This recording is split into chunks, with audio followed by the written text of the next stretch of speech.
Yes, I can, suddenly, yes, I can. Gee, I'm afraid to go on has turned into, yes, I can.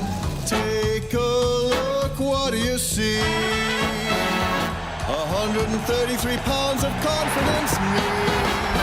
Got the feeling I can do anything, yes, I can. Something that sings in my blood is telling me, yes, I can. I was just born today, I can go all the way, yes,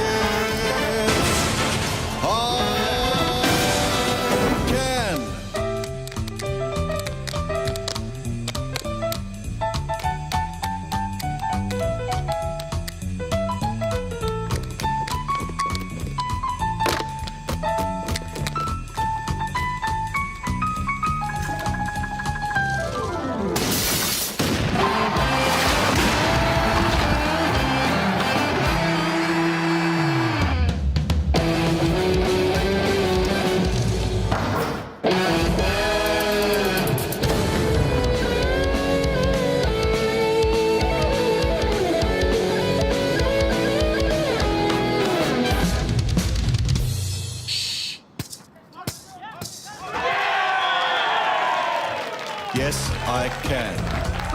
Yes, I can. Yes, I can. Yes, I can. Yes, I can. Yes, I can. Yes, I can. Yes, I can. Hey, yes, I can. No, you can't. Yes, I can! Are you ready? I can climb Everest. Yes, I can. I can fight here all night and never rest. Yes, I can. I was just born today. I can go all the way. Yes, I can.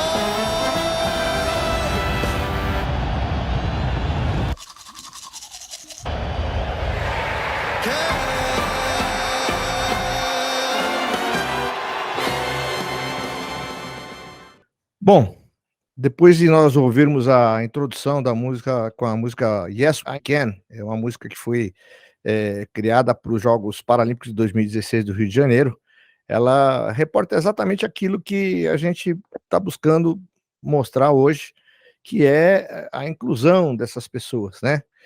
A prática organizada desses esportes para as pessoas com deficiência física começou a partir de um programa de reabilitação. Civis e soldados que voltaram da Segunda Guerra Mundial, com mutilações importantes, passou a ter, na prática esportiva, uma ferramenta importante no sentido da reabilitação e no sentido da ressocialização, obviamente. Isso passou a ser uma categoria recreativa e depois passou a ser um esporte competitivo. Bom, eu vou deixar aqui uma pessoa importante, né, realmente é uma honra recebê-lo aqui, no nosso programa Música, Medicina e Esporte, um brasileiro ilustre, pouca gente sabe, o senhor Andrew Parsons, que é o presidente do Comitê Paralímpico Internacional, um brasileiro. Olha só, quanta honra para o nosso país, temos um dirigente, um personagem tão importante. Boa noite, professor, como é que estão as coisas aí? Tudo bem?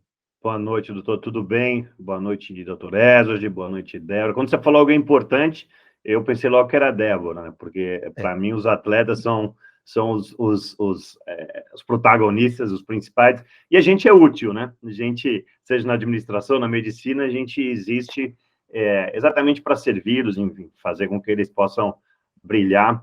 E como você falou, o esporte paralímpico, ele tem essa função, ou essa missão também, de tornar o mundo um local mais inclusivo, exatamente através do esporte, né? E essa ferramenta do esporte, ela é muito forte.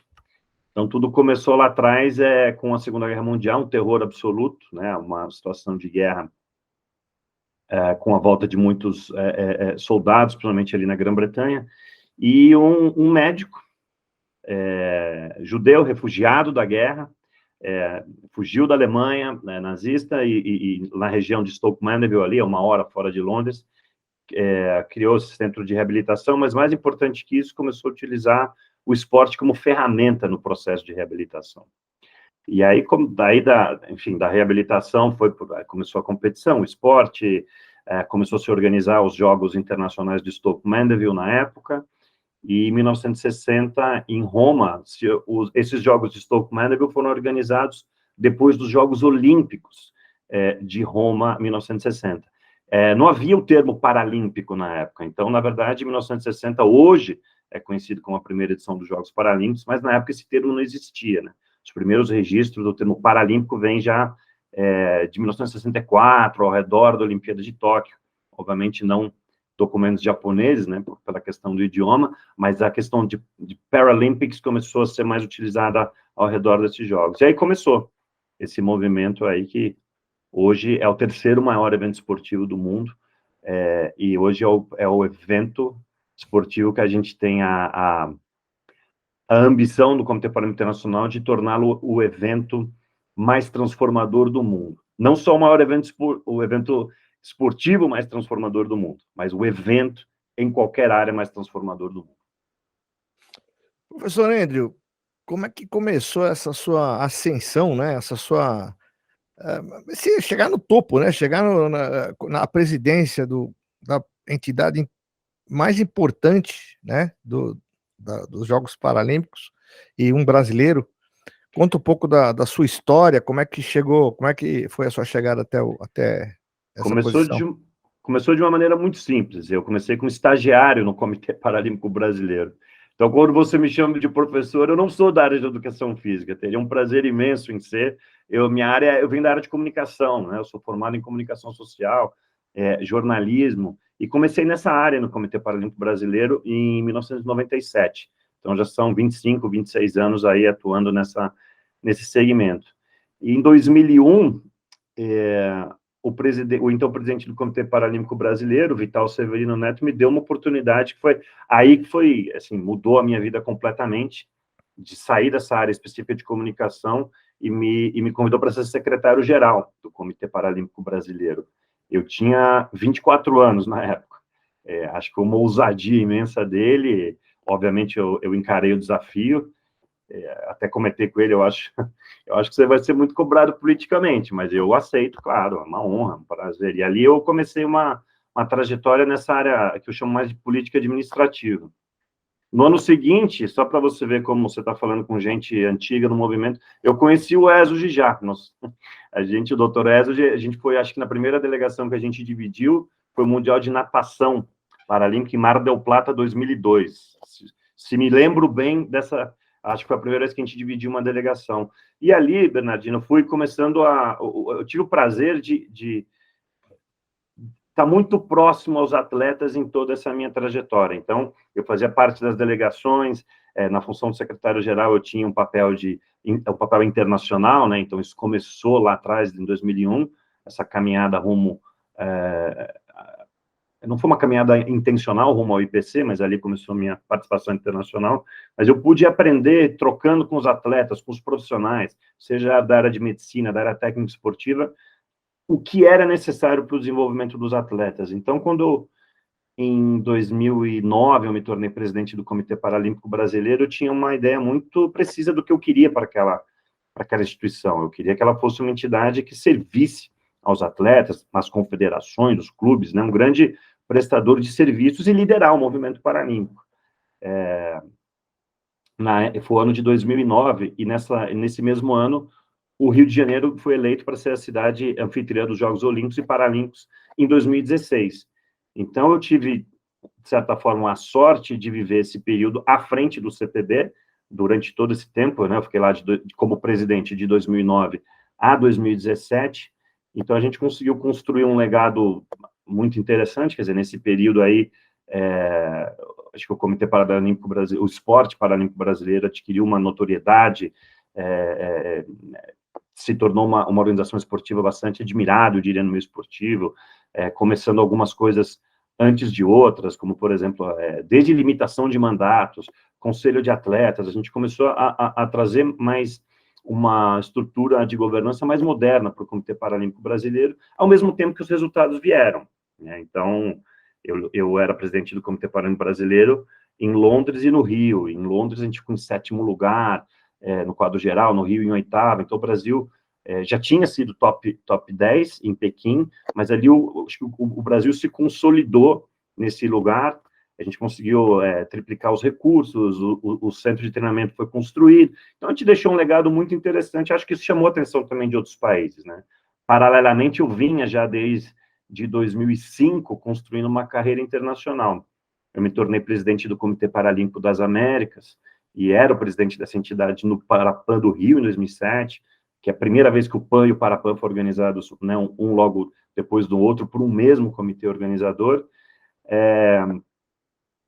E já em 2009, me candidatei para estar no Comitê Executivo do Comitê Paralímpico Internacional, como um dos 10 membros livres, né, que é membro do Comitê Executivo.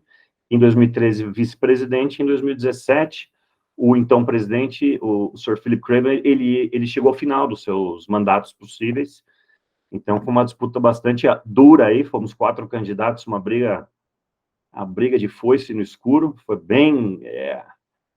não foi fácil essa eleição em 2017, mas eu consegui, eu acho, mostrar que eu liderei alguns processos muito importantes no Brasil, na minha região, na região das Américas, e eu acho que os outros países e continentes, federações internacionais, entenderam que ele era um caminho interessante para seguir no Comitê Paralímpico Internacional. Então, eu ganhei na primeira rodada, que é uma coisa, né, que te dá uma força bastante grande, e a gente começou a implementar muitas mudanças aí no Comitê Paralímpico Internacional, e 4 anos depois eu fui reeleito, aí eu fui candidato único, que também te dá um indicativo que você está na direção correta, né? Você está na direção correta, apesar dos meus 4 primeiros anos terem sido muito difíceis com... Ia perguntar, falar sobre isso. Com pandemia, enfim. Exatamente. Quer dizer, está no seu 2º termo agora já, né? Segundo mandato, eu fui reeleito em dezembro agora de 2000... não, na verdade, mais de um ano. Eu fui reeleito em dezembro de 2021. Então, já finalizei o primeiro ano do 2º mandato. Eu fico até 2025. Você foi o primeiro sul-americano presidente do Comitê Paralímpico Internacional? O Comitê Paralímpico Internacional é uma entidade jovem, né? Foi fundada em 89 só, né? Apesar dos Jogos Paralímpicos serem de 60, o comitê foi fundado em 89, e antes de mim só tiveram 2 presidentes. Um foi canadense, um canadense mais da área até acadêmica, né? O Dr. Robert Stadler, e depois o Sir Philip Craven, que é o inglês. Então, assim, eu sou o primeiro, apesar do meu nome Andrew Parsons, eu sou brasileiríssimo, então eu sou o primeiro não anglo-saxão presidente do Comitê Paralímpico Internacional, um brasileiro, latino-americano, né? Eu acho que é muito interessante, sim, essa questão de ser um brasileiro, porque coroa, eu acho, não sei se chama de coroa, mas eu acho que é uma consequência do grande trabalho do movimento paralímpico no Brasil. Eu ia falar isso. Não fui eu sozinho, eu comecei estagiário, depois eu virei secretário-geral, acho que fiz um bom trabalho nessa área, depois fui eleito presidente, eu liderei uma série de processos, mas, assim, é seu sucesso do movimento paralímpico brasileiro, que tem ali a força nos seus atletas, nos profissionais, enfim, das diversas áreas, dos apoiadores, né, assim, a gente teve muito apoio ao longo do caminho, patrocinadores que estão com o CPB até hoje, né, entraram antes de que eu fosse presidente e ainda continuam. Então, assim, a gente teve também apoios necessários para crescer o esporte paralímpico no Brasil. E acho que isso foi reconhecido. Você tem, assim, qual é o objetivo, né? Quer dizer, você falou que nos primeiros 4 anos foi difícil com pandemia, quer dizer, deve ter sido difícil conseguir cumprir com a agenda que você tinha se programado para o primeiro mandato, por questões óbvias. E qual é agora o segundo, né? Nesse segundo mandato, você deve estar querendo, de uma maneira, compensar aquilo que você não conseguiu fazer. Qual é a tua planificação para isso? Olha, eu posso resumir o que a gente fez no primeiro mandato em algumas coisas muito importantes para a organização. Eu acho que nos primeiros 4 anos, a gente conseguiu mudar a cultura dentro do Comitê Paralímpico Internacional, o que é muito importante. Existia uma certa inversão na minha lógica de ver, porque eu acho que entidades internacionais como o Comitê Paralímpico Internacional, elas servem ao movimento. Então, a gente existe para servir os nossos membros, ou seja, os comitês paralímpicos nacionais de 185 países hoje, as federações internacionais, e eles servirem os seus atletas, né? O Comitê Paralímpico Internacional não tem time de atletas diretamente, como eu tinha quando eu era presidente do Comitê Paralímpico Brasileiro. Então, muda bastante a perspectiva, mas é como é que, através dos membros, dos comitês nacionais, a gente pode oferecer melhores oportunidades, serviços para os atletas, do fomento ao alto rendimento, aposentadoria, impacto e legado. E eu acho que a gente conseguiu mudar essa lógica, né, de que o IPC não é o Olimpo ou uma nave espacial lá na Alemanha absolutamente separada dos seus membros. Pelo contrário, ela tem que estar muito próxima, muito junto. Eu acho que a minha reeleição foi fruto disso, dessa inversão de lógica e tal, e que, enfim, a gente mudou muita coisa lá, desde mudanças no CEO, depois de mais de 17 anos, a gente teve que mudar. A gente mudou bastante coisa lá, um novo planejamento estratégico, uma nova forma de administrar o IPC, e melhoramos muito a relação com o Comitê Olímpico Internacional, que vinha muito ruim, e os meus primeiros 6 meses como presidente realmente foram focados em restabelecer essa relação, a ponto da gente assinar um acordo em março de 2018 até 2032, digamos assim, tornando mais próxima a parceria e o trabalho mais integrado das duas organizações, e o COI é o nosso parceiro principal, né? A gente divide com eles a oportunidade de organizar Jogos Olímpicos e Paralímpicos na mesma cidade sede. Enfim, a gente tem que trabalhar junto. A gente tem o nosso nível de independência, mas a gente tem que ter um trabalho muito integrado. E no final das contas foi entregar os Jogos de Tóquio. Realmente ali foi algo... dá para fazer uns 4 programas desse aqui. Nossa, imagino. Bernardo, só falando Eu imagino o perrengue que deve ter sido, com pandemia, com crise mundial, com... Nossa. Bom, vocês que são da área da saúde, enfim, podem falar até melhor do que eu, só da questão de proteger os jogos do vírus, mas também proteger a cidade de Tóquio, o país do Japão, de pessoas, de mais de, enfim, na Olimpíada, mais de 30, 40 mil pessoas, vindo de mais de quase 200 países, na Paralimpíada, com números um pouco menores, mas também dessa mesma escala, né? A gente tinha essa preocupação, e com o adiamento dos jogos, toda a questão que isso acarretou.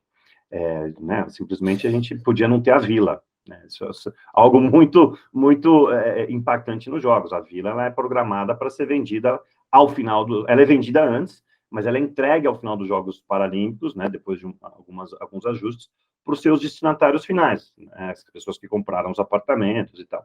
Aí você imagina você virar para milhares de pessoas que compraram essas unidades e dizer, olha, você vai receber teu apartamento 1 ano depois do que a gente tinha prometido, num país com a cultura como a do Japão.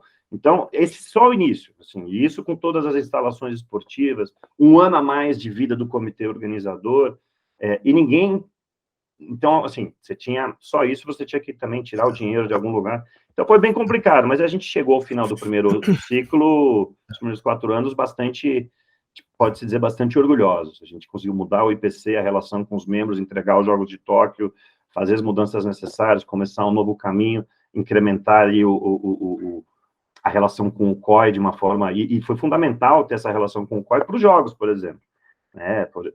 Enfim, um exemplo muito singelo, mas que foi decisivo, a questão das vacinas. Lembra que a Pfizer fez um acordo com o COI de vacinar as delegações olímpicas e paralímpicas no mundo todo para os Jogos de Tóquio e de Pequim, os Jogos de Inverno. E isso foi estendido pela nossa relação com o COI às delegações paralímpicas também, né? Antes a relação não era tão próxima. Tá. E para os próximos 4 anos, a ideia é consolidar as mudanças. Assim, a gente ainda tem algumas características próprias. A gente quer chegar em 2025, Bernardino, com o IPC fazendo 3 coisas, somente 3 coisas, mas fazendo muito bem essas 3 coisas. E isso vai estar refletido no nosso planejamento estratégico, que a gente está publicando em 2 a 3 semanas. A gente quer fazer apoiar os nossos membros e atletas, então é isso. Como eu faço o Comitê Paralímpico da Austrália e para o próximo nível de desenvolvimento dele, mas como eu faço também o Comitê Paralímpico da Guatemala, do Burundi, da Namíbia e para o próximo nível de desenvolvimento dele, que é diferente, obviamente, do Comitê Paralímpico Australiano, né? Como a gente vai fazendo com que o esporte paralímpico se consolide nos 185 países que hoje a gente tem e chegue aos 206 países que o Comitê Olímpico Internacional tem, né? Ainda faltam ilhas no Caribe, ainda faltam ilhas no Pacífico, faltam alguns países que não têm um Comitê Paralímpico hoje. Então, esse é o objetivo principal, fortalecer esses membros e as federações internacionais para que eles deem melhores condições de desenvolvimento dos seus atletas. O segundo são os jogos, né? Os jogos são o grande, a gente chama do grande motor, gerador, né? Em inglês, o driver ali de todo esse interesse no esporte paralímpico. É dali que a gente tira também os recursos financeiros do Comitê Paralímpico Internacional, ali que chama a atenção. É dali, por exemplo, quando a gente tem 4 bilhões de pessoas que assistem os Jogos Paralímpicos de Verão através das redes de televisão do mundo todo. Então, fazer com que os jogos sejam cada vez mais interessantes enquanto produto, que tenham mais países, que tenham mais e melhores atletas, e aí passa por tudo, o programa das modalidades, tem modalidade nova que estreou ali em Tóquio, por exemplo, né, Débora? Teve modalidade nova estreando ali, tem alguns interessantes. Então, a gente vai modificando o programa para isso, e também interesse em ampliar o impacto. Quer dizer, como é que a gente chega a mais países?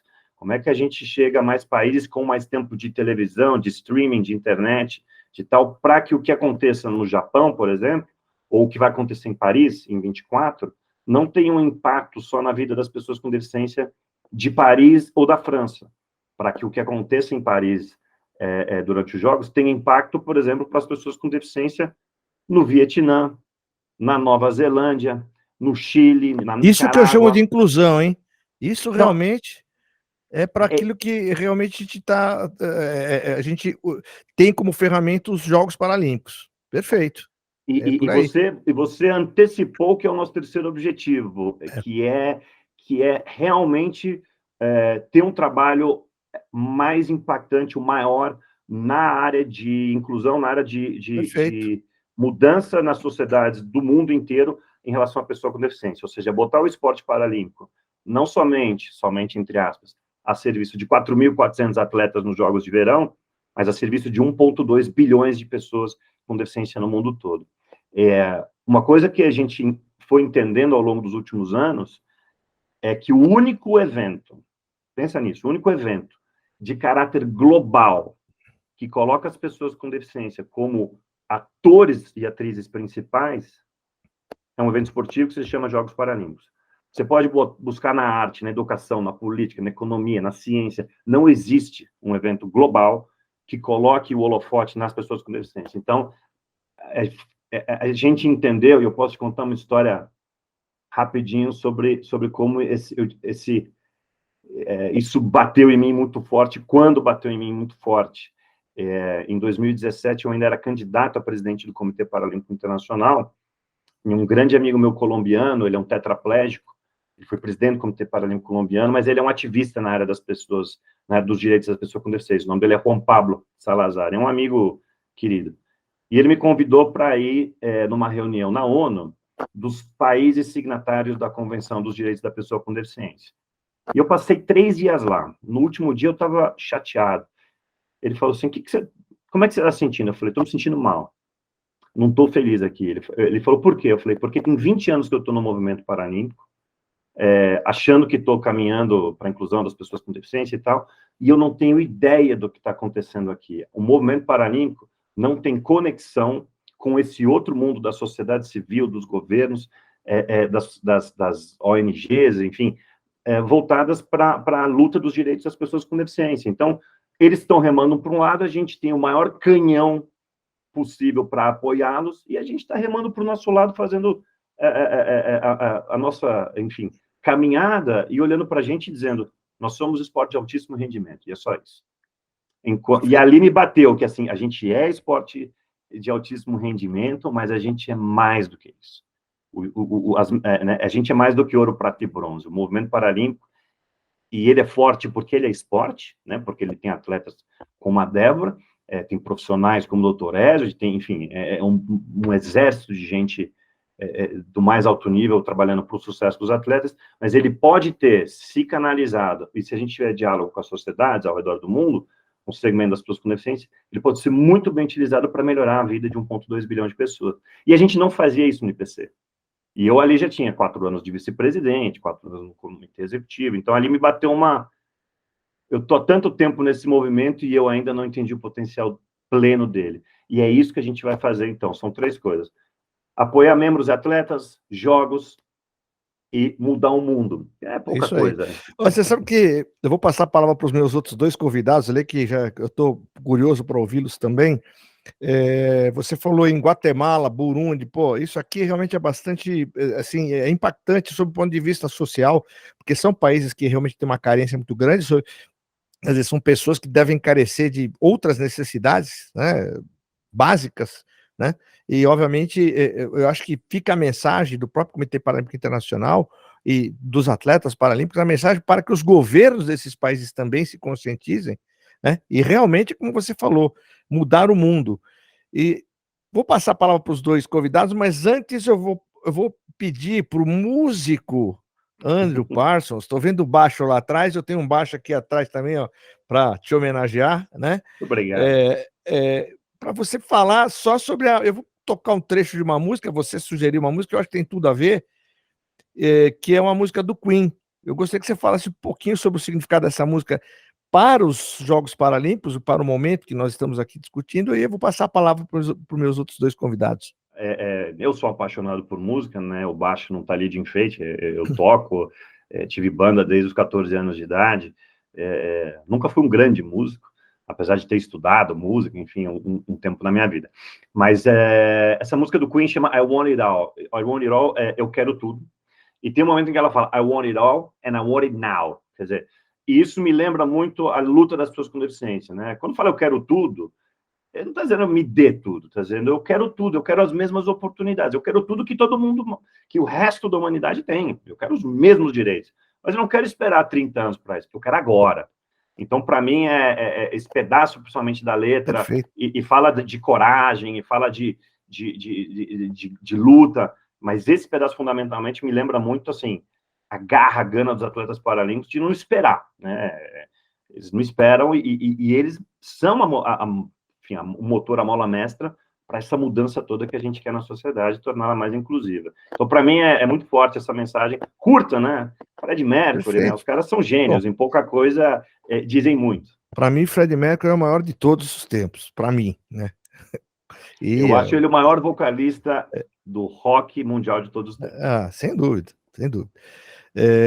Vou ouvir um pedacinho da música e aí eu vou chamar os meus convidados. I want it all. I want it all. I want it all. And I want it now.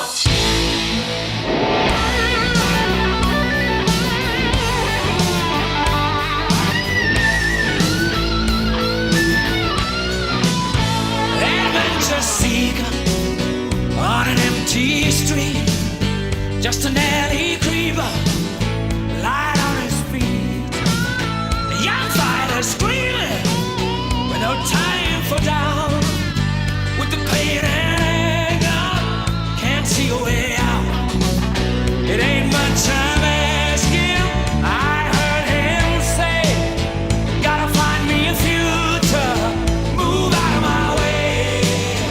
I want it all, I want it all, I want it all, and I want it now.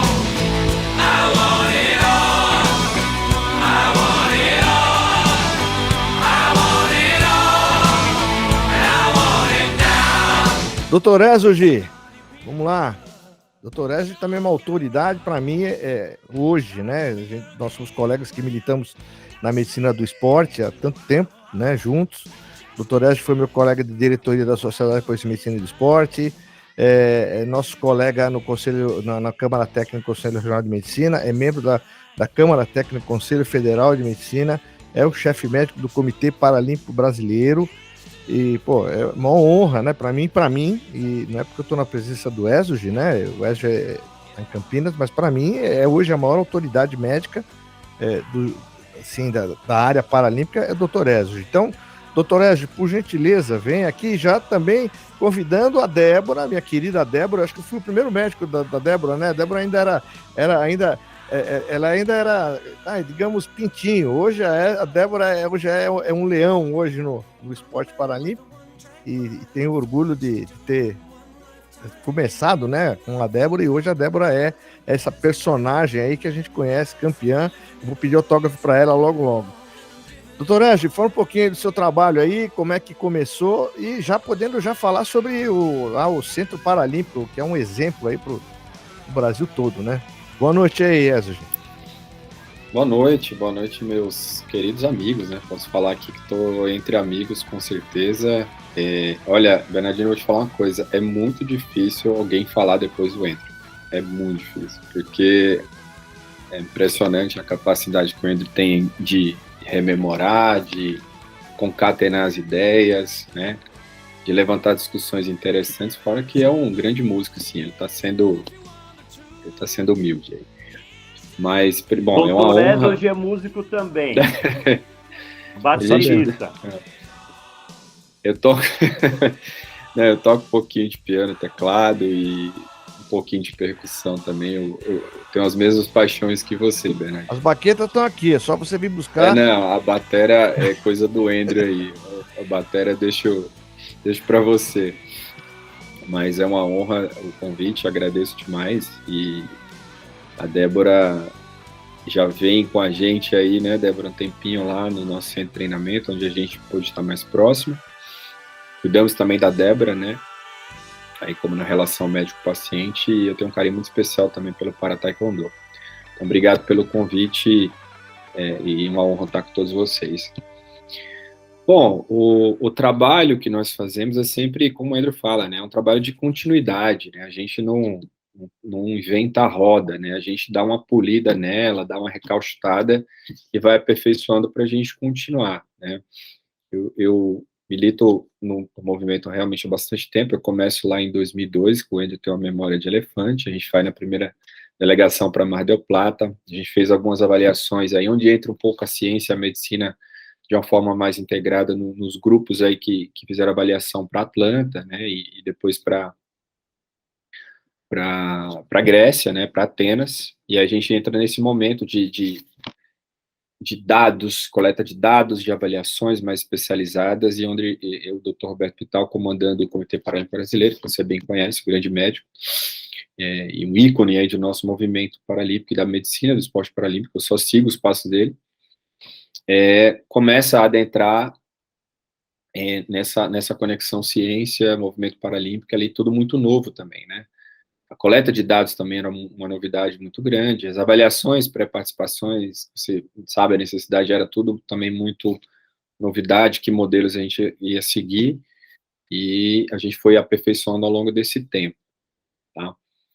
Bom, nosso trabalho, inicialmente, sempre foi comandar a área de saúde, ou cuidar da delegação, principalmente da delegação do Brasil, com todas as suas necessidades de avaliação médica e acompanhamento de lesões e doenças, né? A gente usa mais o termo inglês aí de injury illness para separar um pouco melhor como a gente enxerga. E a quantidade de eventos que o Comitê Paralímpico Brasileiro realiza e sempre realizou, sempre teve uma necessidade da presença médica muito grande ali, porque as deficiências, elas precisam de um cuidado especial, né, tudo muito novidade para a área de saúde também. Então, a gente sempre teve muito próximo, teve sempre muito apoio de todas as presidências para a gente estar em todas as etapas do processo, né. A gente também milita, e aí da presidência do Andrew no antidoping, foi enxergado ali junto com o diretor técnico da época, o Edilson Rocha, que é o Tubiba, conhecido pelo Tubiba, a necessidade de ter uma atenção especial para o antidoping. Então, em 2009, ali, a gente passa a coordenar o antidoping. A gente fez alguns testes, nós fizemos um teste antidoping no Brasil em grande escala, em 2004, no Parapan de tênis de mesa. E aí, em 2009, a gente separa ali as duas áreas de saúde e antidoping, onde eu começo a comandar mais o antidoping, lógico, sempre um ajudando o outro. E aí a gente acaba também ajudando na formação da Agência Brasileira de Combate ao Doping, a ABCD, ao pedido do presidente Andrew, para que a gente pudesse auxiliar ali na estruturação inicial.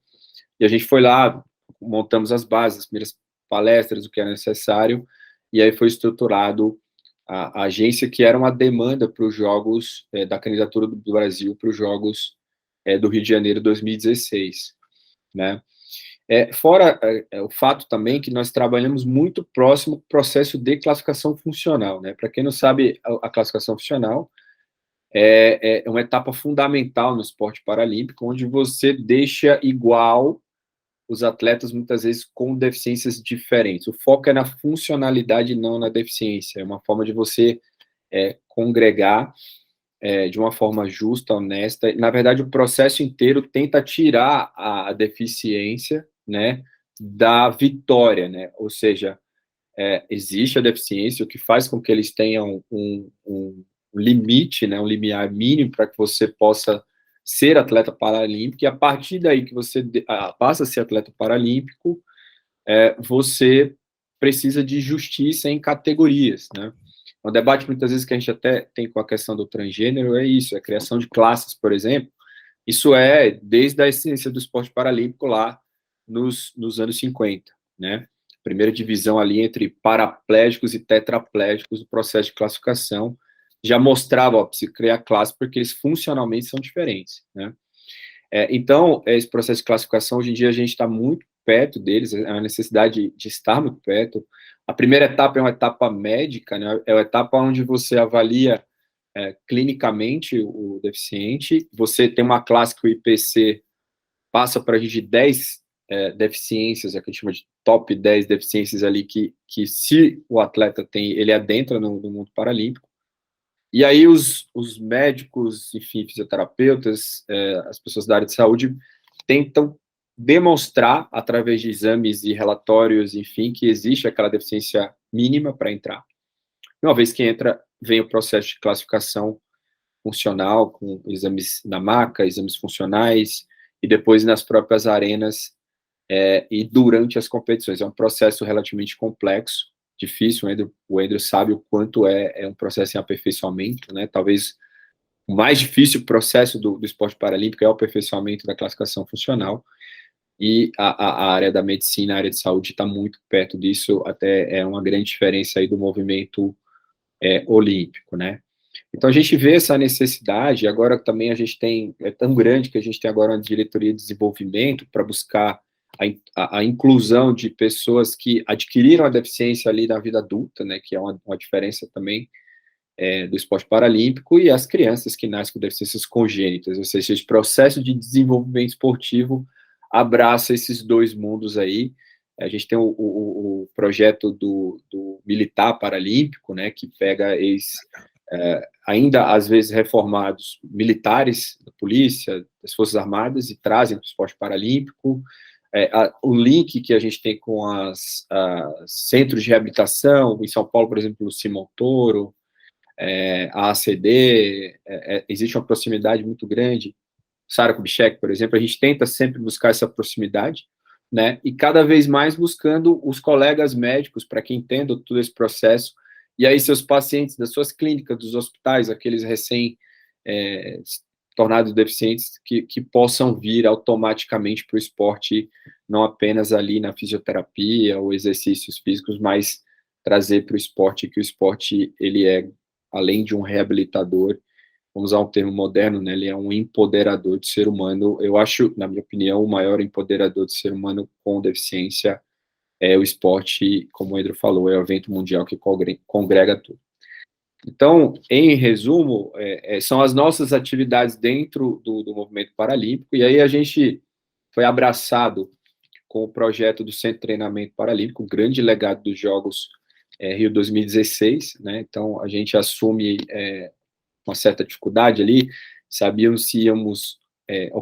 foi projetado por nós, junto com o governo do Estado, o governo federal, e a gente não sabe, ficou uma obra maravilhosa, a gente não sabia o quanto nós conseguiríamos ocupar e como ocupar, e principalmente como manter. Então, uma vez que foi concluído esse processo, né, um processo difícil, a gente sabe como foi difícil, a gente passa a atuar com toda a estrutura do Comitê Paralímpico em atividade fim e atividade meio dentro da estrutura de centro de treinamento. Então, o Comitê Paralímpico muda de Brasília, através da presidência do Misael, que sucedeu o Andrew, vindo para São Paulo, né? Um desafio muito grande, colaboradores de muitos anos aí, alguns ficaram e outros vieram, mudaram suas famílias e etc.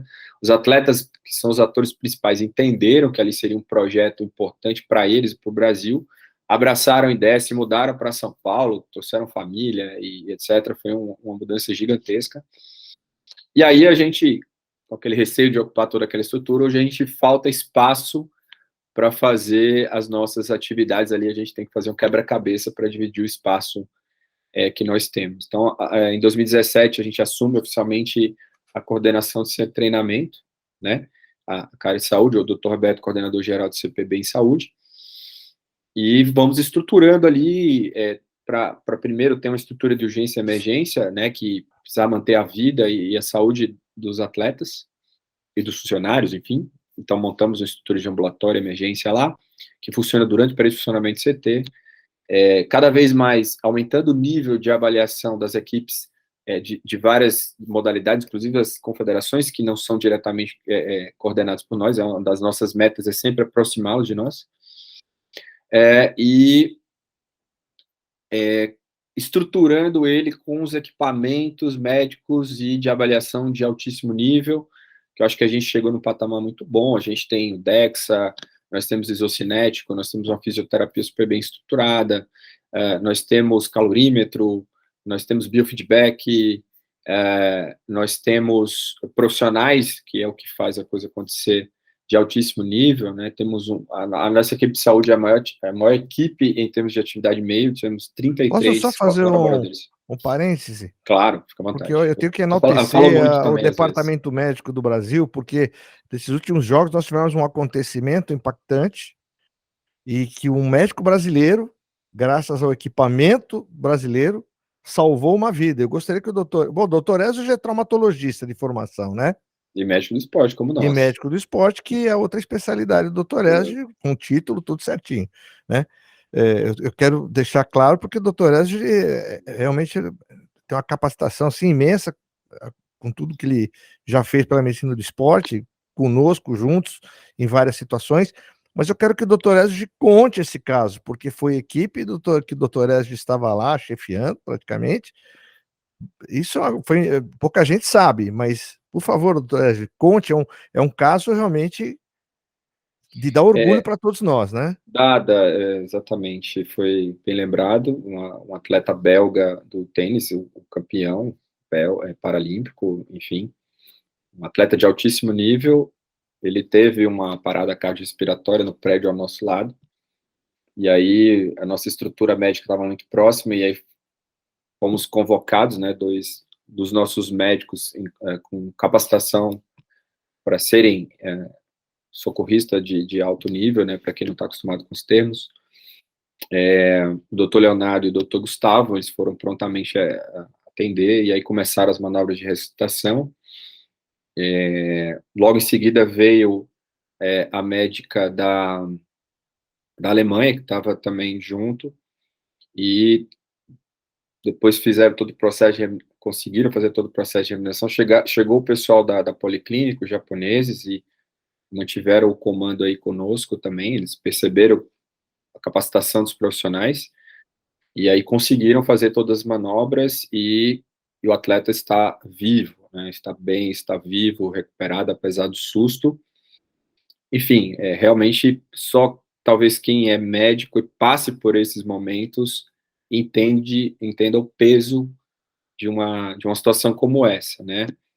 E aí a gente ficou muito gratificado, enfim, o pessoal reconheceu, recebemos várias congratulações aí, foi muito importante para a consolidação da qualidade médica do Comitê Paralímpico Brasileiro. Eu quero deixar assim registrado, né? Realmente a medicina do esporte, a medicina do Brasil, ela é muito reconhecida pelo mundo afora, né? Eu também tive várias situações em que a gente está lá na vila, na nossa missão, e médicos de outros países nos procuram para discutir casos, para ver exames, para, enfim, para dar a nossa opinião. E com esse caso aí que o doutor Ezio contou, é só para realmente fortalecer aí o nosso orgulho e a importância do treinamento constante, né? Que o Dr. Ezio, eu conheço o Dr. Ezio, é um cara bastante metódico, um cara que está sempre ali treinando, sempre estudando. Então, isso salvou uma vida, e só por aí a gente já tem uma gratificação. Débora, você, minha querida, você está apertada para falar, me conta um pouco de você. Eu não sei também se você tem a deficiência, né? Até o doutor Ezio depois pode classificar, existe uma classificação, né, para isso, para que haja uma competição igual, né? Débora, conta um pouco de você, conta como é que você chegou ao Para Taekwondo. Fala um pouquinho aí para gente. Boa noite, meus queridos. Primeiramente, é uma honra estar com grandes nomes aqui do esporte brasileiro, esporte paralímpico. É uma honra fazer parte aí do movimento, né? Deixar um pouquinho a minha história aí, né? Nesse movimento, né? Com algumas medalhas aí que coroou bastante, né? Que é uma modalidade nova para Taekwondo, então foi bastante importante. Então, assim, desde muito nova, né? O esporte na minha vida escolar ali, na pré-escola, já foi uma ferramenta poderosa de transformação, né? Até porque meus pais não sabiam lidar com a minha deficiência congênita. Eu fui a única filha que teve uma deficiência e, assim, apesar deles não saber lidar, eles sempre, né, tiveram assim, você tem que ir para a escola, tem que ir em busca dos seus objetivos, e foi essa firmeza deles, né, que realmente fizeram com que eu continuasse a buscar tudo aquilo que eu quisesse na vida pessoal, vida profissional. Então, assim, e pré-escola é uma coisa que me marcou muito, porque a criança vê, ela não tem maldade, ela ponto diferente mesmo. E aquilo, sabe, me incomodou muito no começo, até então, 2 semanas ali de escola, eu falei para minha mãe, falei, mãe, não quero mais, né? Tava chorando muito, ela falou, não, você vai para a escola. Até então minha mãe ficou um ano, né, frequentando a escola, né, estando dentro da sala de aula comigo, para me mostrar que, né, eu não poderia desistir, porque ali seria o primeiro, né, um dos primeiros obstáculos. A partir daí, eu tive que encontrar uma ferramenta que me auxiliasse, né, no meu desenvolvimento, na minha inclusão, porque eu falei, eu não posso simplesmente ter esse olhar das crianças, ela não pode. Eu falei, não, eu tenho que mudar a chave deles de alguma forma. E foi no esporte que, sabe, na educação física escolar que eu caí de cabeça nas modalidades, nas atividades, e isso começou a mudar, né, a minha vida. Eu falei, opa, eu posso, né, ver a educação física escolar como um aliado e como, né, uma ferramenta de transformação e inclusão para mim. Então, a partir daí, não parei mais no esporte, assim, tive vários obstáculos, né, no decorrer do meu desenvolvimento aí, mas nada me impediu. O esporte foi realmente algo que impactou muito positivo minha vida, e mudou até a chavinha, né, dos meus pais, mudou aquele olhar que eu era uma criança que não podia nada, apesar da firmeza, né, ao mesmo tempo eles me afirmavam e não tinha aquela certeza do que eles me afirmavam, né, mas né, uma paixão minha e desde muito nova, né, eu sempre, né, como pratiquei esporte minha vida inteira, eu joguei futsal há 12 anos da minha vida, né, cheguei a jogar em 2 clubes, né, o São Caetano e o São Paulo, então eu morava em São Paulo, então, assim, tive uma honra muito grande de ter uma carreira assim, sabe, numa coisa que eu gostava muito, me apaixonei muito, só que era uma modalidade convencional, né? Então, assim, em algum momento ali da minha fase, né, saindo da adolescência para adulta, me faltava alguma coisa, e eu não sabia o que era que me faltava, porque até então existia assim, hoje eu tenho, sabe, uma consciência melhor, existia um preconceito por eu ter uma deficiência e estar no meio de outras atletas que não tinham nenhuma deficiência. Então, isso, de algum modo, tinha ali, sabe, um preconceito no ar, eu não conseguia entender. Então, assim, só depois que realmente eu pendurei ali minhas chuteiras com 18 anos, que eu falei, vou, né? O esporte transformou tanto minha vida, eu já sabia muito bem o que eu queria para minha formação, né? Superior. Eu falei, vou fazer educação física. E foi a partir daí que eu comecei a ter contato com o movimento paralímpico. Até então, isso em 2010, 2009, quando eu entrei na faculdade. Antes disso, eu não sabia que existia um movimento paralímpico, né? Até a fala aí do professor ainda, que ele que impacta muito. Então, assim, o Rio 2016, ele impactou muito, porque assim, em 2009, quando eu entrei na faculdade, nossa, mudou minha vida, assim, da água para o vinho. Nossa, existe pessoas com deficiência, né, fazendo parte de seleções, disputando, levando o nome do Brasil, e por que eu não posso fazer parte, né? Então, a partir daí que começou o meu contato mais com o movimento paralímpico, aí fui para o vôlei sentado. Na época eu trabalhava, né, para pagar minha faculdade, meus pais não poderiam, então assim, ainda não trabalhava na área da educação física, então eu trabalhava com a parte administrativa para poder pagar minha faculdade. Então, no momento, eu trabalhava com RH, né, administração, eu digitava muito, então eu sentia muitas dores no punho, falei, putz, mente pequena, né, na época a pessoa tem uma mão, se eu danificar com o vôlei sentado, como que eu vou, né, ter o sustento para aquele momento e pagar a minha faculdade? Aí, enfim, não deu certo. Aí, mais para frente, quase ali no término da graduação, eu fui para o lançamento de dardo, né, uma prova do atletismo. Nunca tinha tido essa experiência na escola antes. Então, assim, foi uma prova que eu nunca fiz. Em 6 meses de treinamento, de dedicação, consegui quebrar 2 recordes brasileiros. Infelizmente, tive que interromper, porque eu estava finalizando minha graduação de educação física, já comecei na área a trabalhar.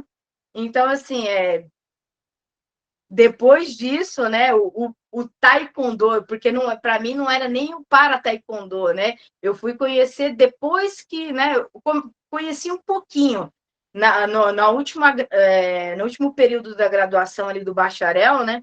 Os professores de artes de lutas pediram para os alunos, né, fazerem uma atividade voltada mais para incluir um aluno com uma deficiência física. E a única aluna, né, da faculdade que tinha uma deficiência era eu. Aí eu fechei com o pessoal do boxe, e não foi nem um taekwondo, né? Dentro desse grupo tinha, né, tinha um professor que já trabalhava, inclusive é o Alan Nascimento, que trabalha, né, que é técnico da seleção aí, junto com o Rodrigo Ferla. Ele me convidou, falei, por que você não vem experimentar o taekwondo? Ele já trabalhava com a inclusão no para taekwondo, só que não era nada oficial ainda. Aí eu falei, eu vou fazer, mas, sabe, foi uma coisa assim que eu falei, vou fazer por hobby, não vou fazer nada pensando em alto rendimento, porque eu sempre, né, todas as modalidades que que eu fiz, pratiquei na minha vida, sempre foi ali, sabe, competitivo. Eu falei, vou fazer uma coisa por hobby. E nesse hobby, né, 3 anos depois, em 2015 para 2016 foi anunciado, né, que depois do Rio 2016 o para taekwondo seria uma das modalidades aí a ser inclusa no programa Paralímpica, e eu falei, por que não? Né, estava vindo aí de um período que eu voltei do atletismo, vim de uma frustração, porque a prova que eu fazia no atletismo ia ter uma prova que valeria índice para o Rio 2016, e não teve, então automaticamente, se não teve antes, não vai abrir para os Jogos, né? Aí eu fiquei um pouco frustrada com tudo isso. Aí eu pensei até em desistir de tudo, só que eu pensei melhor, falei, não posso desistir do esporte. O esporte foi tão transformador na minha vida, né? Já pude ajudar muitas crianças, muitas pessoas através do esporte, e o esporte ajudando outras pessoas, que eu não posso desistir de uma modalidade, né? E foi aí que eu, né, caí de cabeça, eu falei, quero me dedicar ao para taekwondo, né? Eu sou uma atleta muito nova, assim, no para taekwondo, em vista do Natan, né? O Natan, ele nasceu, né? O Natan, eu peguei ele no começo, foi assim, foi difícil, porque eu tinha encaminhado, até cheguei a falar com o Wesley na época, né, que tinha o Natan já, que estava começando lá no começo dos anos 2000, e até foi difícil, até para a própria mãe do Natan entender, né? A esperança era que ele competisse como no taekwondo regular, né? Como ele tinha sido impedido pelos jogos internacionais, não havia essa alternativa. E na época eu até cheguei a encaminhá-lo, né? E parece que ele caminhou para o esporte paralímpico. E eu quero deixar registrado, quando eu conheci a Débora, a primeira vez que ela foi no consultório, com esses olhinhos assim de esperança, né? De esperança e aquela irradiação de confiança. Não, eu vou chegar, vou chegar. Doutor, não tem um tostão para te pagar, e não era nem esse o objetivo era realmente uma pessoa que estava buscando o espaço dela, e o que me deixou mais emocionado e orgulhoso, que a primeira vitória que ela teve no exterior, a primeira coisa que ela fez foi mandar uma mensagem para mim: doutor, tá aqui, ó, tá aqui a medalha, eu consegui. Isso foi realmente, assim, bastante emocionante, eu guardo como uma das coisas mais importantes da minha vida profissional, porque realmente é a pessoa dividir com você, né, aquele momento de glória, e fez jus a essa carinha que ela tem, essa carinha simpática de força, de vontade. Eu adoro essa menina. Essa é uma pessoa assim, é uma pessoa realmente sensacional, diferente, que sirva de inspiração para muita gente. E eu vou passar aí agora um pouquinho de fotos e dos treinamentos da Débora e competição, para que vocês sintam que nível de atleta que ela é hoje.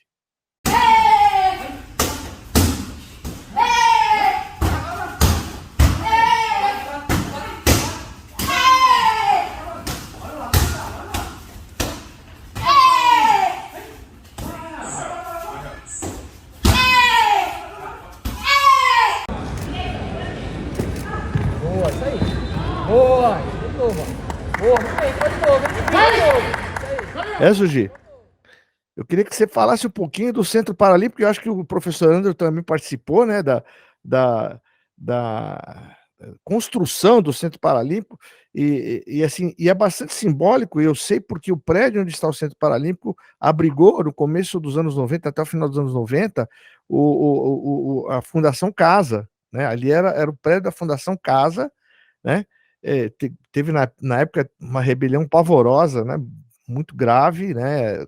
O governador era o Mário Covas, eu me lembro porque eu trabalhei na Fundação Casa, trabalho com funcionário ali, é o meu trabalho também, e eu conheci, né, o prédio, enfim, aquele prédio então serviu hoje para que se construísse, para mim é a obra assim, mais importante esportiva do Brasil, recente, que deve servir de exemplo para muita gente, né? Para muitas modalidades, para muitos dirigentes. Eu queria que os dois pudessem falar um pouquinho, depois eu vou mostrar algumas imagens do Centro Paralímpico, mas quem idealizou, quem foi atrás, como é que começou tudo isso? Bom, posso falar de história. Filho bonito tem muito pai, Bernardino, então todo mundo verdade. gosta de falar, eu fiz isso, eu fiz Sempre aquilo. aparece alguém que quer ser o pai da criança, né? Mas eu acho que assim, foi um grande trabalho do Comitê Paralímpico Brasileiro, da instituição, e de alguns parceiros que foram fundamentais e que é legal reconhecer. Quando o Brasil foi... em outubro de 2009, o Rio de Janeiro foi eleito para sediar os Jogos do Rio, os Jogos Olímpicos e Paralímpicos, dali a 7 anos. A gente, no CPB, a gente elencou 3 grandes objetivos que a gente queria com os Jogos, né? Não o objetivo técnico da delegação nos Jogos, mas o que a gente queria para depois dos Jogos. Eu acho que a gente fez isso muito bem. E a gente elencou 3 coisas. Era aumentar os recursos financeiros, obviamente, ter um centro de treinamento, né? O Brasil ali vinha de Pequim, estava entre o top 10 do mundo, e se você olhasse para os 8 que estavam na frente do Brasil, um dos fatores de diferença que eles tinham era que eles tinham centros de treinamento. Alguns multidesportivos, alguns eram olímpicos, paralímpicos, enfim, mas todos tinham algo de estrutura de treinamento dos seus atletas, e a gente não tinha no Brasil. E o terceiro é a questão do conhecimento, enfim, da difusão, de mais gente conhecer o esporte paralímpico e tal, e isso a gente entendia que viria naturalmente com os Jogos. Né, a própria realização dos Jogos, enfim, no final foi bem complicada a própria realização dos Jogos, quem lembra, né, que chegaram a ser ameaçados, não vai ter, tal. Quem quiser ver o Rising Phoenix lá no Netflix vai entender um pouquinho mais essa história. Mas a gente elencou esses 3 pontos principais de legado, né, macro que a gente queria. E a gente conseguiu os 3. A gente se preocupou muito com 2016, mas a gente também queria saber o que ia acontecer no dia seguinte da cerimônia de encerramento dos Jogos do Rio, né? Como é que vai estar o esporte paralímpico ali? E a gente tinha uma parceria com o governo do estado de São Paulo, primeiro na realização das Paralimpíadas Escolares, do time São Paulo, e começou, então, ali digamos assim, um trabalho muito próximo ao governo do estado de São Paulo, e, ao mesmo tempo, com então, o governo federal, que nos apoiou bastante, enfim. E chegou um momento em que o diálogo e a parceria com esses dois níveis de governo evoluiu para o que é que falta, qual que é o próximo grande passo, o que a gente pode aproveitar esses anos aí de jogos, né, na caminhada até Rio 2016, enfim, mudar a cara do esporte paralímpico de uma vez por todas, assim, né, a gente falou, é um centro de treinamento, esse é o grande legado. E aí a gente, enfim, começou de um contemporâneo brasileiro, qual que é o modelo que a gente quer? Quer dizer, é um centro multidesportivo, específico paralímpico, vão se construir, lembra, tinha vários planos de legado para os Jogos, vários centros de treinamento de diversas modalidades, que seriam olímpicos e paralímpicos, enfim, uma série de coisas. A gente visitou centros de treinamento em todo o mundo, nossa, Holanda, Rússia, Estados Unidos, China, nossa equipe técnica viajou com gente dos governos federal e do estado de São Paulo para, né, qual que é o modelo que a gente quer. Então, a gente chegou nesse modelo, um centro multidesportivo específico paralímpico. Por quê? Porque o paralímpico tem que ser a prioridade, não pode ser um centro que é dividido, que o paralímpico acaba caindo para segundo plano, a gente quer. E desde sempre a gente falou, administrado pelo CPB. Que o CPB administra esse centro. Claro que aí entra como fazer frente às despesas do centro. O ESO já está lá, sabe o quão caro enfim, movimentar aquele centro no nível de excelência que é administrado o centro. Então, ali a gente trabalhou paralelamente naquele outro objetivo de ter mais recursos financeiros para o esporte paralímpico. A gente, num primeiro momento ali do 2009, 10, a gente entendia que com os Jogos teria uma injeção maior de dinheiro privado no esporte paralímpico, mas logo o Brasil entrou num processo de crise econômica, recessão, né? A gente lembra que a gente entregou os Jogos no meio de uma recessão, e a gente passou a investir muito mais numa modificação da lei Agnello-Piva para aumentar os recursos para o esporte paralímpico, no que a gente foi bem sucedido também.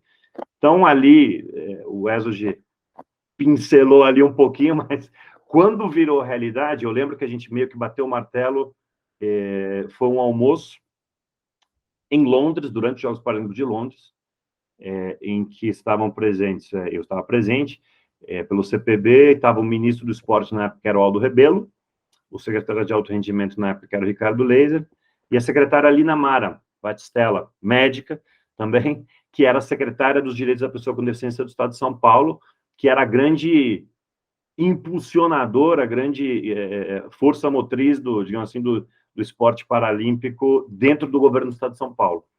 E a gente ali bateu o martelo, vamos fazer, enfim, aí uma série de questões burocráticas. No final, a gente teve a obra começou, uma obra que o governo do Estado de São Paulo fez, num terreno do governo do Estado de São Paulo, com um pedaço muito importante do recurso, eu diria ali, sei lá, 60, 40 ou 55, 45, de recurso vindo do governo federal, ou o restante do governo do Estado de São Paulo, mas num terreno que é do Estado de Só uma pergunta, só para aproveitar o gancho, é uma PPP?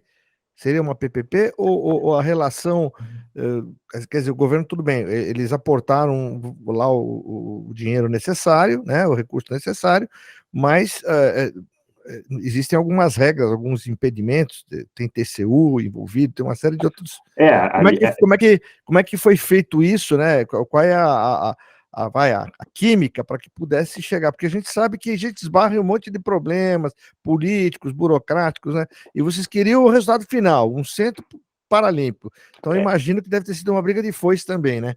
Foi porque a gente, obviamente, quando começou a ganhar corpo, a obra andando, evidentemente o centro ia ser entregue, tinha dinheiro, tinha vontade política de todo mundo, né? O centro, o ESG pode me corrigir, porque obviamente eu não acompanho os últimos anos de perto, mas o centro não pertence ao Comitê Paralímpico Brasileiro, ele é um equipamento do governo do Estado de São Paulo, e no momento ali foi utilizado alguns instrumentos para que o CPB fizesse a gestão, E isso evoluiu. Aí, se o Ezio souber, pode falar mais, mas na nossa época era o instrumento precário, que se chamava, enfim, começou assim. Mas até isso, houve uma dúvida em algum momento, porque, como eu falei, filho bonito tem muito pai, as pessoas cresceram o olho, falaram, cara, isso aqui vai ser um negócio extraordinário.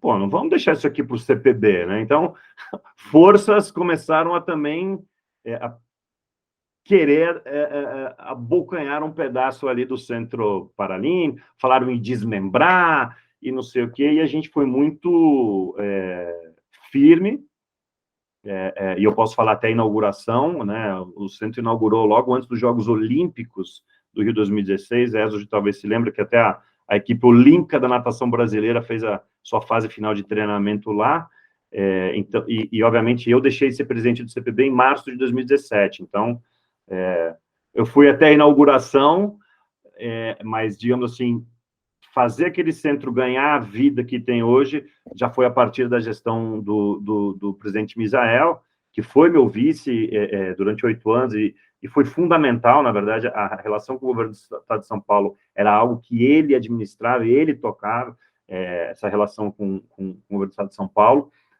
de uma forma muito próxima.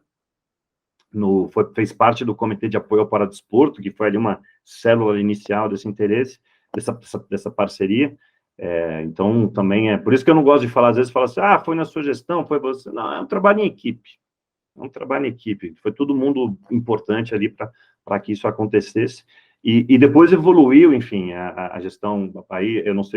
Hoje eu não sei te dizer, Bernardino, assim, qual que é o instrumento que rege a relação, mas sei que o Misael teve também que brigar bastante, já ele presidente do CPB, para manter o CPB sob o controle do centro, mas já há alguns anos isso, Só para está esclarecer, equacionado. a Lei Agnello Piva, obviamente, ela contempla também o Comitê Paralímpico, né?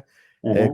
Qual que é o percentual, se é o mesmo que é dado para o Comitê Olímpico, ou se, como é que, só para poder esclarecer para que as pessoas não sabem, né? A maioria das pessoas não sabe como é que funciona essa distribuição de recursos da Lei Agnello Piva. Bom, vou fazer uma explicação a jato, para que as pessoas entendam. Quando a lei foi sancionada em 2001, ou ela entrou em vigor, era 85% 2% da arrecadação bruta das loterias iam para o esporte. Desse total, 85% por COB e 15% por CPB. A grande modificação que eu mencionei antes, que a gente fez, não, obviamente que a gente trabalhou com o Congresso Nacional e com o Executivo no caminho para os Jogos, né? E essa lei a gente colocou alguns dispositivos no que hoje é conhecido como a Lei Brasileira de Inclusão, que é uma lei que lida com várias áreas da vida das pessoas com deficiência, uma lei enorme que tinha ficado adormecida no Congresso Nacional por 10 anos, o CPB fez parte, digamos assim, do movimento de tirar ela das gavetas do Congresso Nacional, e a gente teve ali na Câmara, a relatora foi a então deputada federal Mara Gabrilli, no Senado foi o senador Romário, e os dois nos ajudaram muito a colocar um aumento desse percentual para o esporte paralímpico como um dos dispositivos dessa lei. Então, seria uma lei que um dos seus artigos ia modificar a Lei Agnello Piva. Mas é claro que a gente não queria avançar sobre os recursos do Olímpico, né? Nunca foi, vamos fazer 50-50, vamos diminuir o dinheiro que o movimento olímpico recebe e vamos aumentar o que o Paralímpico recebe. Não.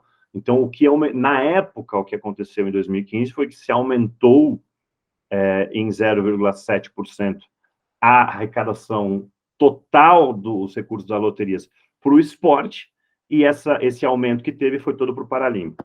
Então, a grosso modo, a gente saiu de 0,3% da arrecadação das loterias para 1% da arrecadação das loterias para o esporte paralímpico. Então, a gente triplicou, uma lei aprovada sancionada em 2015, e demorou aí algum tempo para os recursos começarem a chegar. Se não me engano, eu peguei muito pouco tempo desses recursos, acho que no ano de 2016 eles começaram a entrar, então começou a entrar mais recursos, e depois houve uma série de modificações, Bernardino, ali começou a ser não de uma forma global, dependendo da questão de qual modalidade de loteria. Então, hoje é uma lei um pouco mais complexa no que diz respeito a isso.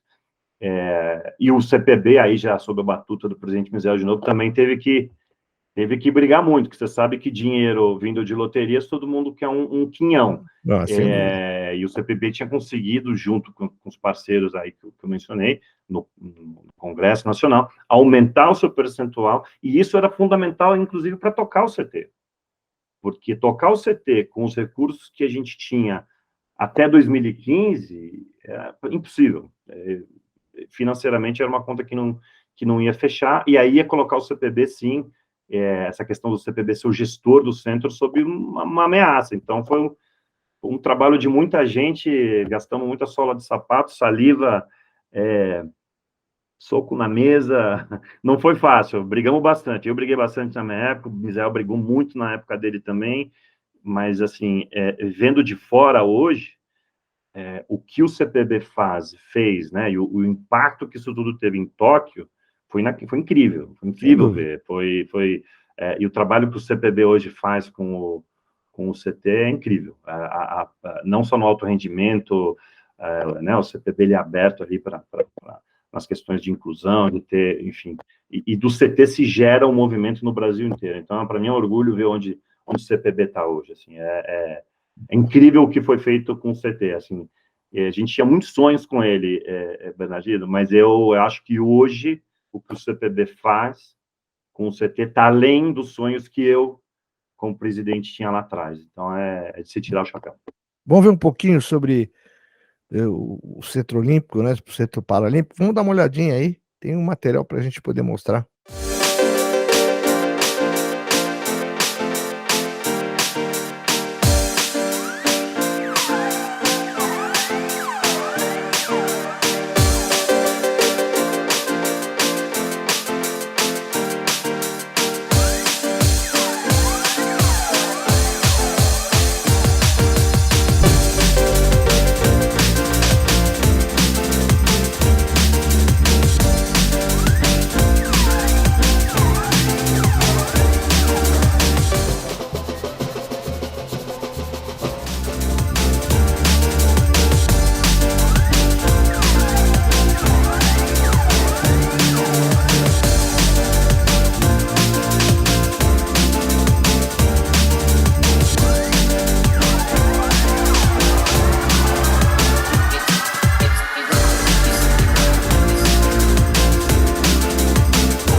Doutor Ezra, me fala um pouquinho, os recursos ainda vêm, você deve estar mais atualizado, mais familiarizado, né? Até porque também o departamento médico tem seu custo.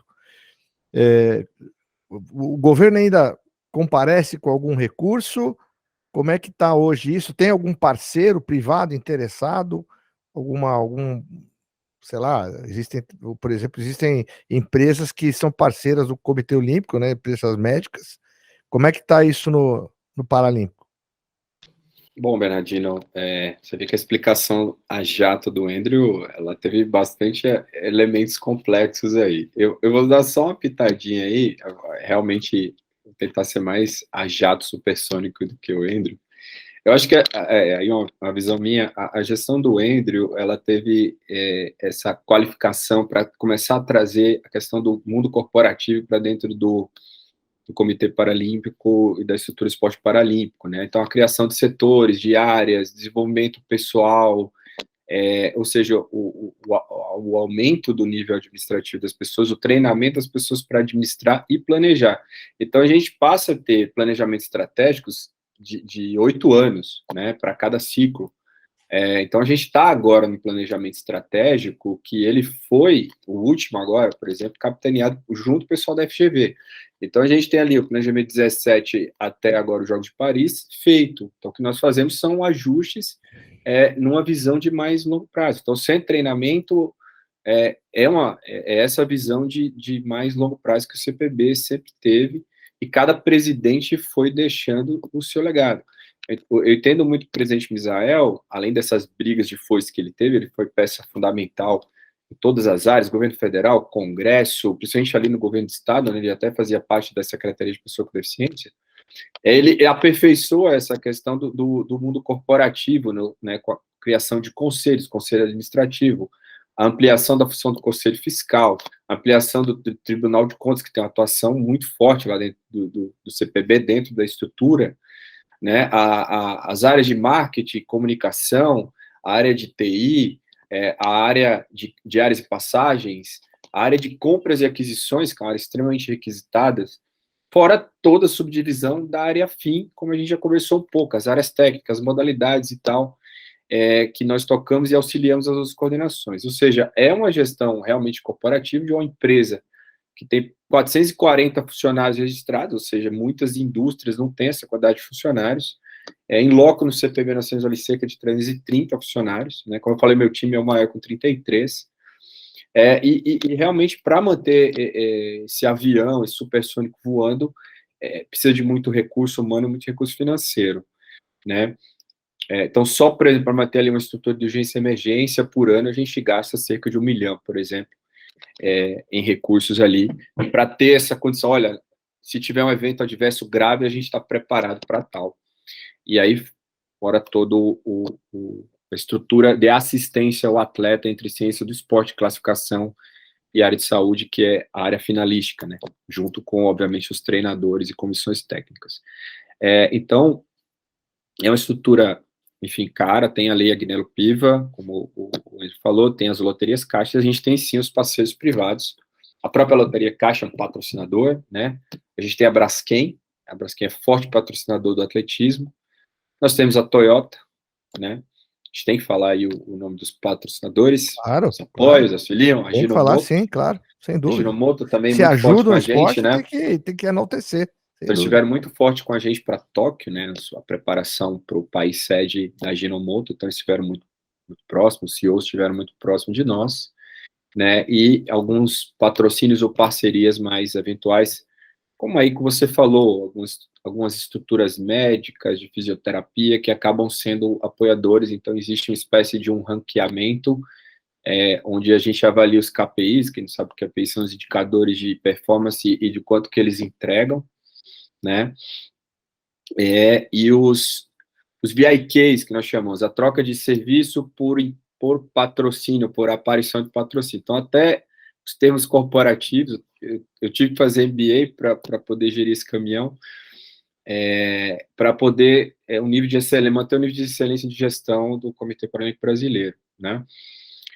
Então, em termos de estrutura, é isso como está funcionando agora, nesse momento. A ideia do presidente Misael é cada vez mais aumentar recursos próprios, né, ficar um pouco menos dependente ali de loterias e, eventualmente, de lei de incentivo, criando a marca própria, eventualmente certificações através dessa marca, auxiliando o mercado corporativo, inclusive no processo da lei de inclusão do trabalho, né, da lei do PCD, que tem os percentuais por funcionários, 1%, 2% da quantidade de funcionários, né, a criação de marcas e ícones e personagens que possam ir para o mundo, para o dia a dia ali, através, sei lá, do Netflix, de outras plataformas, e possa também angariar recursos que não sejam dependentes tanto do poder público.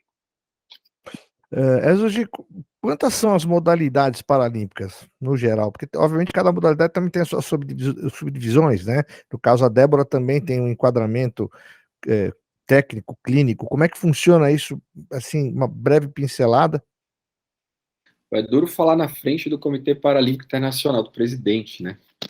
Mas, assim, o programa de verão, se eu não me engano, atualmente estão com 23 modalidades, né? Se a gente for pegar ciclismo em 2, estrada e velódromo, acabaria sendo 22.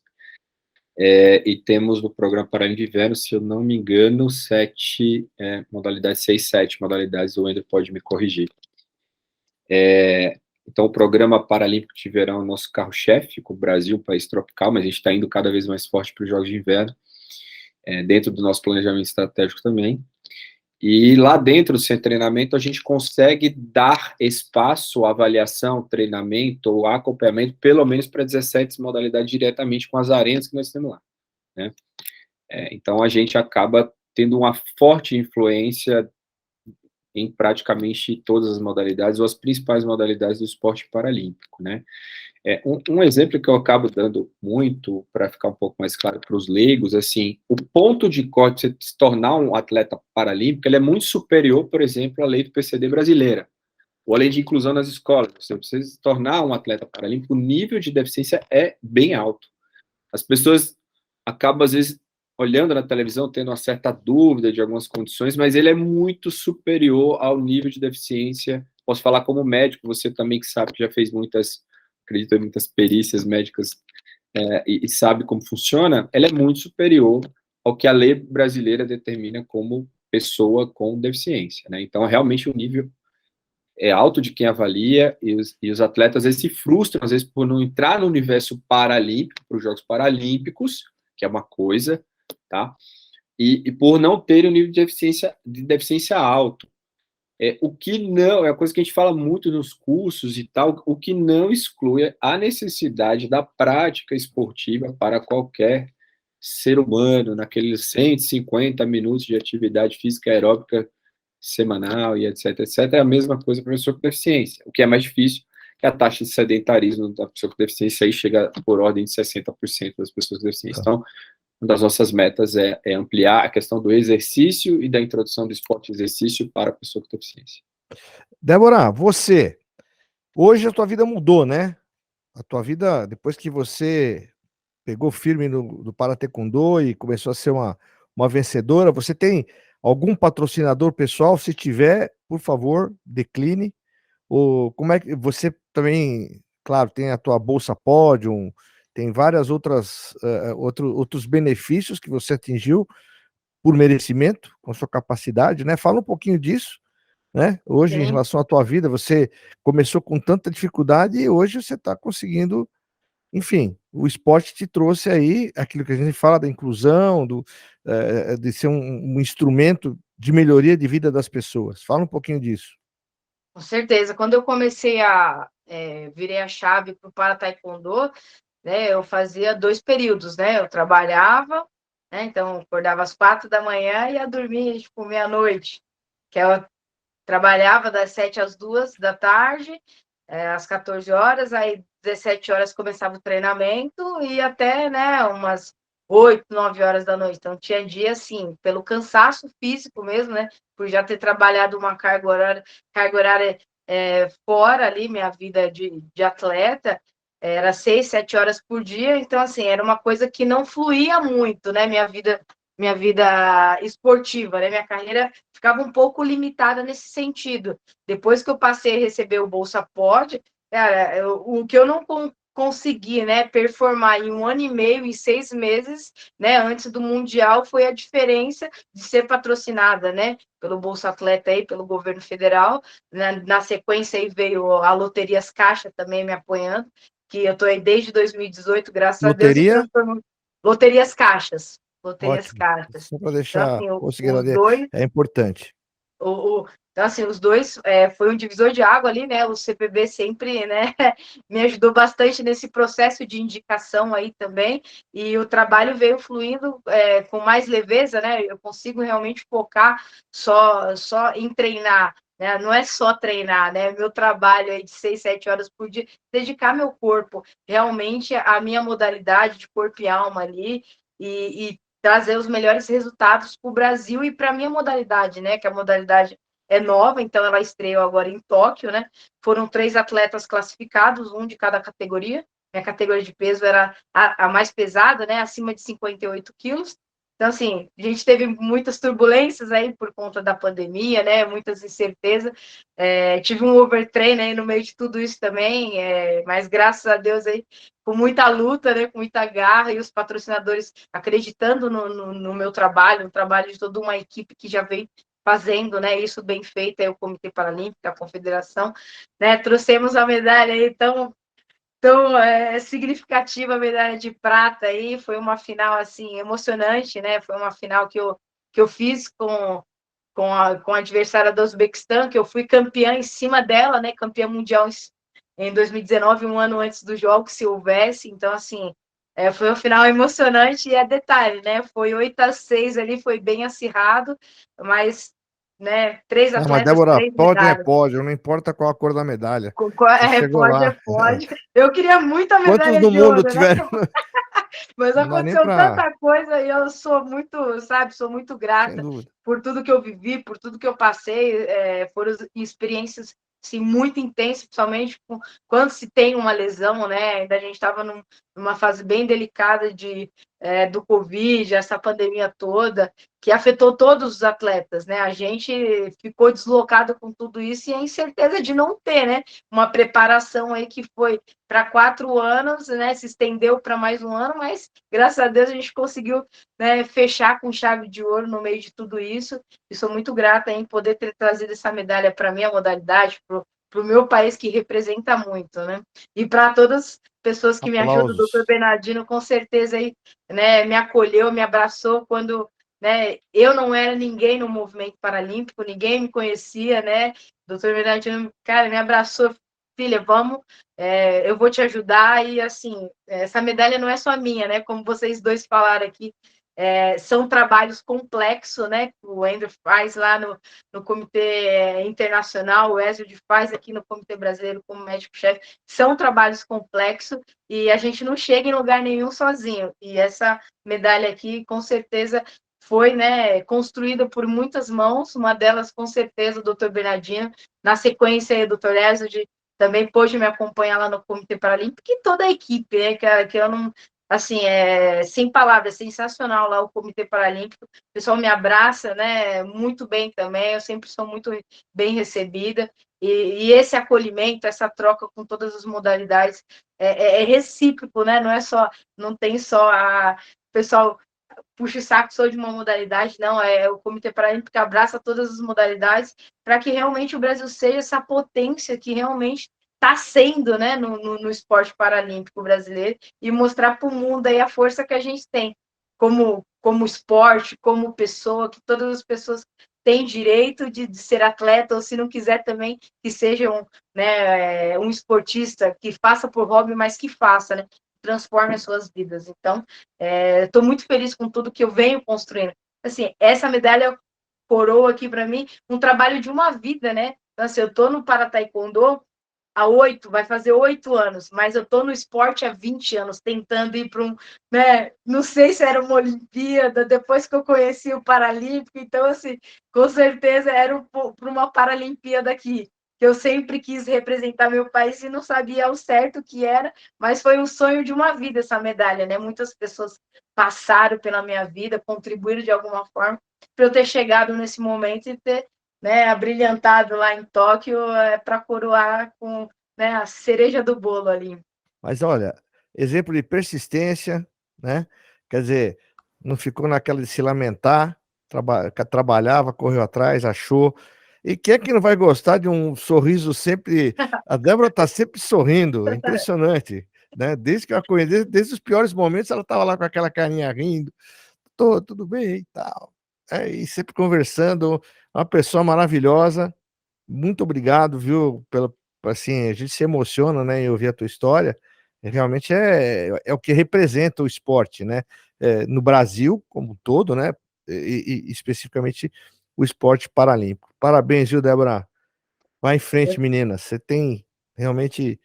Você merece tudo que você conquistou, tá? É maravilhoso. Medalha olímpica, né? São poucos, né, professor Andrew? Não é qualquer um, não é Não é qualquer qualquer um um. As pessoas que. não sabem o quanto é difícil chegar lá. As pessoas não têm a dimensão de tudo isso que foi construído, né? Aquele detalhezinho no dia da competição que pode significar vitória ou derrota e chegar nesse ponto. E medalha grandona, tem que ser atleta para conseguir aguentar a medalha. E pesada, viu? Bem Parabéns, pesada. Débora. Parabéns, muito feliz por você. Né, professor Andrews? É demais. Eu lembro quando a gente, no Comitê Paralímpico Internacional, o Taekwondo era candidato a entrar no programa dos Jogos. Isso em 2014, se não me engano, que a gente tomou a decisão lá no Comitê Executivo de incluir em Tóquio. E foi uma estreia incrível, né? Teve o nível que os atletas chegaram, foi espetacular. Eu assisti muitas das competições lá, premiei alguns atletas, tive essa honra. O Taekwondo teve uma característica interessante, porque, não sei se vocês vão lembrar, toda aquela história dos atletas do Afeganistão, se participam, não participam e tal, e eram 2 atletas que a gente acabou fazendo, né, os atletas foram extraídos do Afeganistão, foi uma operação literalmente de guerra para a gente tirar os 2 atletas lá, com apoio de países e tal, e a menina, Zákia, era do Taekwondo, do Para-Taekwondo, então tinha ali além da estreia, tinha esse ingrediente interessante, e a Federação Internacional de Taekwondo fez um trabalho incrível. Há que se reconhecer o trabalho incrível que eles fizeram. O Taekwondo estava em Tóquio, está em Paris, e semana que vem a gente vai anunciar coisas importantes a respeito do programa de Los Angeles. Então, eu vou deixar a Débora nesse friozinho na barriga, da presença do Taekwondo em Los Angeles ou não. É um momento importante, algumas coisas que a gente vai anunciar sobre o programa dos Jogos de Los Angeles. Mas o Para-Taekwondo é um esporte, talvez eu esteja falando demais, mas é um esporte que veio para ficar no programa dos Jogos Paralímpicos. A gente está muito feliz com essa modalidade e a estreia foi incrível. As duas, o badminton também, mas o Para-Taekwondo, além de tudo, teve essa coisinha, esse tempero afegão, deixa eu botar desse jeito, que foi a cereja da cereja do bolo. Você sabe que você está contando uma história, você está falando em Afeganistão, eu estive recentemente no Mundial da Sérvia, e eu estava como responsável médico lá, 3 atletas do Afeganistão passaram pelo mesmo problema, boxeadores do Afeganistão, e nós conseguimos tirá-los, né? Eles conseguiram lá, alguns países da Europa deram asilo para eles, e realmente é gratificante, você está me contando essa história, e eu estou lembrando, é gratificante a gente conseguir o esporte, né? Nós estamos falando tanto de instrumento, de inclusão e salvação, né? Salvação. Então, você veja que... Muita gente me pergunta qual é o melhor momento da Paralimpíada de Tóquio, né? Que foi uma Paralimpíada tão difícil de sair. E é difícil, né? Tóquio foi um negócio... Foi a minha primeira Paralimpíada de verão como presidente do IPC, modalidades novas, pandemia... Pós-pandemia... Só de ter os jogos já foi um negócio Sem extraordinário. Dúvida. E eu tive o prazer de ter visitado o Japão quando eles eram candidatos ainda. Eu fiz parte da comissão de avaliação do COI, então eu vi esse processo quando eles eram de candidatura até o ano que eles deveriam ter realizado os jogos, o ano que realizaram os jogos, e eu tive lá ano passado na comemoração de 1 ano dos jogos. Assim, então foi uma década de aprender com esse país o significado da palavra respeito e compromisso, Sem dúvida, porque sem dúvida. teria sido muito fácil esses caras dizerem, não tem como entregar, pandemia, É. e o mundo inteiro ia entender, mas para eles foi uma questão de honra. Mas o meu momento mais marcante, que eu chamo, não favorito, mas mais marcante, foi quando eu recebi na Vila Paralímpica, uma operação ali, tentando fazer na surdina, até para blindá-los e protegê-los, a Záquia e o Hossain, os dois atletas do Afeganistão, eles chegando na Vila, direto ali de estar no Afeganistão, foram para Paris e vieram para a Vila de Tóquio. Então, e era difícil, porque a gente queria protegê-los, né? Que esses caras, além de tudo, estavam temendo pela vida dos seus familiares lá Sem ainda no dúvida, Afeganistão. esse é um problema que nós passamos também. E a imprensa do mundo, assim, mas por que vocês estão escondendo os atletas? Essa é a maior história do mundo nessa semana. Essa odisseia desses atletas. E a gente teve que fazer um trabalho com a imprensa mundial esportiva e dizer, cara, a gente está protegendo. Uhum. Nós estamos protegendo esses atletas, nós estamos protegendo. A Záquia é uma menina, não sei se você teve, Débora, a oportunidade de cruzar com ela em algum momento na instalação. É uma menina, uma garota. E passou, assim, em idade, né? Porque o que ela passou no Afeganistão, ela tem mais idade do que nós todos aqui, em termos de experiência, do que ela passou para estar lá em Tóquio. Hoje ela está em Paris, continua treinando, enfim. Mas continua preocupada, ainda tem familiares no Afeganistão. Presidente, muito por fazer ainda, hein? Teu trabalho ainda é longo lá, feito no Comitê Paralímpico Internacional. Bom, gente, poxa, a gente poderia ficar horas aqui falando, né? Mas sensacional. Hoje foi, assim, cheio de emoção. Eu tô aqui bastante emocionado de estar com 3 personagens importantes, né? Eu quero agradecer de coração. Doutor Ezugi, dá um abraço para a doutora Cassiana, ela começou comigo lá na Confederação de Boxe. Doutor André deve conhecer a doutora Cassiana, uma simpatia e oftalmologista, quer dizer, então tá bem dentro do que a gente, né, tem como especialidade, como médica. Debinha, um beijão, querida, eu te adoro, você é maravilhosa, continua com essa alegria aí de viver, que você só vai trazer coisas boas para nós, viu? Professor Andrew, muito obrigado por tudo. Prazer. Pela presença, pelas sugestões das músicas. Nós vamos ter que fazer vamos ter que tocar, vamos ter que pegar o teclado do Ezugi, o baixo, eu na bateria, a gente arruma guitarra, nós temos aí alguns guitarristas e vamos tocar, vamos brincar um pouquinho com a música, que é o que a gente mais adora. Pedindo para que vocês aí se inscrevam, compartilhem, dê o seu like. Vocês, por favor, podem distribuir para os vossos patrocinadores. Acho que é importante eles saberem que a gente os menciona, são pessoas que ajudam o esporte, né? E vamos encerrar com chave de ouro. Nós vamos mostrar o encerramento dos Jogos Paralímpicos de Londres, né, com a banda Coldplay. Realmente foi um encerramento maravilhoso, sugestão do nosso presidente Andrew, né, e vamos colocar no final aqui do nosso programa. Gente, obrigado, de coração. Olha, além de eu ter aprendido muito, né, com esses personagens aí. Um abraço, vamos ver se a gente consegue fazer logo alguma coisa a mais. Eu vou trazer no próximo uma orquestra parasinfônica. Vocês sabiam que existe a orquestra parasinfônica? Então, nós vamos trazê-los aqui para a gente poder falar um pouco mais de inclusão, mas agora relativo à música.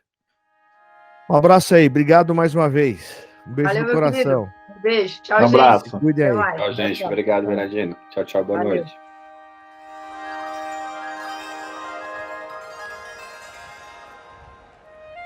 Muitos perguntam qual a forma correta de se dizer, paraolímpico ou paralímpico. O SECOM recomenda que se utilize o termo paraolímpico sem hífen.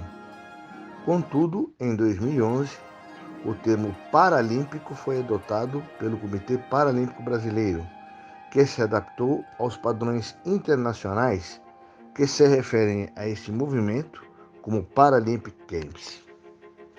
Independentemente da definição, o conceito de paralimpismo se ampliou a partir da modificação feita pelo pioneiro Dr. Ludwig Guttmann, que trabalhava no Hospital Stoke Mandeville, na Inglaterra, e aproveitou que em 1948 os Jogos Olímpicos estavam sendo disputados em Londres e o médico organizou uma competição paralela para atletas cadeirantes do hospital. E assim se originaram os Jogos de Stoke Mandeville, que evoluíram mais tarde para Jogos oficiais, os atuais Jogos Paralímpicos. A partir deste fato, o conceito de paralimpismo ampliou e elevou seres humanos a uma categoria de pessoas que se tornaram super-humanos, superando suas dificuldades físicas, preconceitos, negatividade, para alcançar um nível nunca imaginado e que, por vezes, ultrapassam as pessoas ditas plenamente capazes. Por que não? Por que não um novo recomeço para celebrar a vida? Por que não enaltecer a humanidade?